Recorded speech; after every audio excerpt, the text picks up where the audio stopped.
Hey guys, it's Megan Aller, Sales Executive with First American Title here in Denver, Colorado. Thanks for tuning into my Wednesday weekly market update on the Greater Metro Denver Market Review. This week I wanted to talk to you a little bit about distressed sales. Now, my report only covers the 7 Metro Denver counties. If you're also looking at DMARV's reports and RE Colorado's reports, they're fantastic and I would encourage you that you review those. But our numbers are going to report a little bit differently, so please keep in mind that I only talk about the 7 Metro Denver counties.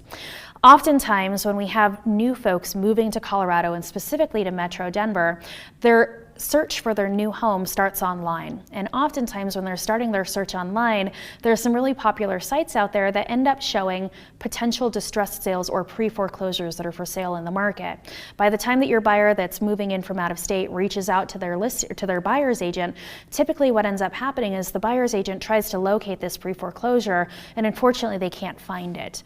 There are a lot of millennials who are also looking for some sweat equity or trying to find a home that's either a short sale, a foreclosure, or a HUD house, so that they could hopefully find something that's a little bit less expensive in Denver so that they could get the start and hopefully buy some of that positive equity. Unfortunately, for those buyers that are looking for those distressed properties here in Metro Denver, it's really hard to find those once they hit the MLS system. So if you are a new fix and flipper coming to market, you may be challenged with trying to find some of these transactions, especially if your search is starting through the MLS system. So let's look at what's happened with distressed sales. And this graph goes back to about 2008, where we were really at the peak of starting our descent into the recession, where we really bottomed out in about 2009, 2010, and 2011. Now, when we were looking at the peak of our market back in our peak of our distressed market, again, that happened back in 2009 and 10, where it ended up being about 50% of all of our homes that sold in Metro Denver were in some sort of distress. When I'm talking about some sort of distress, that means that it's already been foreclosed on and it's been reclaimed by the bank as a foreclosure sale.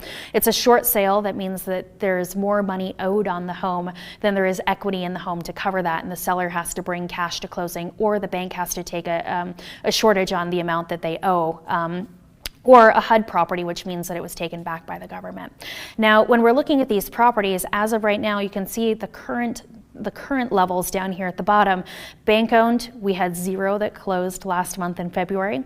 We had 1 short sale and we had no HUDs happen in our distressed market. Back at the peak of that market, again, we had 52% of our market, and we've been holding at almost 0% distressed sales going on for 3 to 4 years in a row now.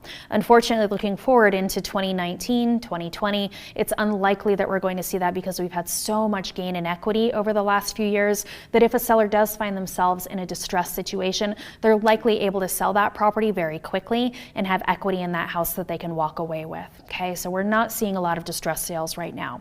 Looking at the attached market, that market was actually a little bit more distressed than our detached market was.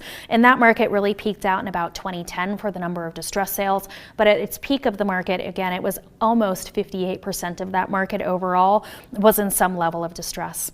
As of right now, the current numbers are, again, we had 2 bank foreclosures that closed for the attached market last month and 1 HUD with no short sales. And so we're not expecting there to be a lot of distress sales that come back here in Metro Denver in the next year or so.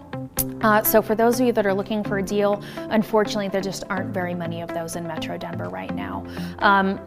I hope that this is helpful information to you. It's going to be another really great strong sellers year in 2019. I hope that if we're able to help you better advise your buyers and sellers, that we'll have the opportunity to meet them at our closing tables. Stay tuned next week. We'll come back to you on Wednesday at 10 o'clock with another Metro Denver market update. If you'd like to get a copy of these 2 little slides, I'm happy to send those off to you. My contact information is at the bottom. Thanks for tuning in, and we'll see you soon.